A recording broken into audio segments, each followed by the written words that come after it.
Nepali film बसन्त प्रकाश सपुट hit हुने कि flop? नेपालको म्युजिक भिडियोमा तहल्का मचाएका प्रकाश सपुट। कानमा झुम्काना तिमलाई कसले किन्दियो? अब उनी फिल्ममा जम्ने कि असफल हुने? बसन्त फिल्मको टिजर सार्वजनिक भइसकेको छ, तर दर्शकको प्रतिक्रिया कस्तो छ? के यो फिल्मले नेपाली समाजलाई झकझकाउने छ वा दर्शकलाई हलसम्म तान्नै सक्दैन?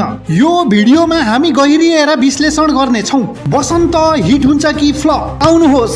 साँच्चै त हो के रे? आऊ। नम्बर 1, फिल्मको कथा र विषयवस्तु। बसन्त एउटा गाउँले युवकको संघर्षको कथा हो। ऊ लेखक बन्न चाहन्छ, तर जातीय विभेदले उनको बाटो रोकिएको छ। यो फिल्म प्रेम, समाज र विद्रोहको कथा बोकेको छ। नम्बर 2, प्रकाश सपुट निर्देशक र अभिनेता। संगीतमा सुपरहिट प्रकाश सपुटले पहिलो पटक निर्देशनमा हात हालेका छन्। उहाँ नै मुख्य भूमिकामा छन्। दर्शकले उहाँलाई अभिनेता रूपमा स्वीकार्छन् त? नम्बर 3, टिजरको प्रतिक्रिया। दर्शकको धारणा कस्तो छ? केही दर्शकले भने टिजर मन छुने छैन, ठिक्कै छ, तर मेरा बाबै हो बाबै।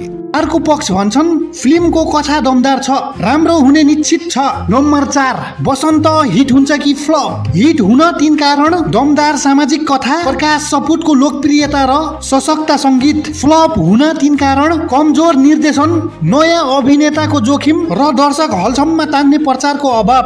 तपाईलाई के लाग्छ? प्रकाश सपुटको बसन्त हिट होला कि फ्लप? तपाईको विचार कमेन्टमा लेख्न नबिर्सनुहोस्। अनि यस्तै रोचक सामग्रीका लागि हाम्रो च्यानल सब्स्क्राइब गर्नुहोस् र भिडियोलाई लाइक र शेयर पनि गर्नुहोस्। धन्यवाद। जय नेपाल, जय सिनेमा।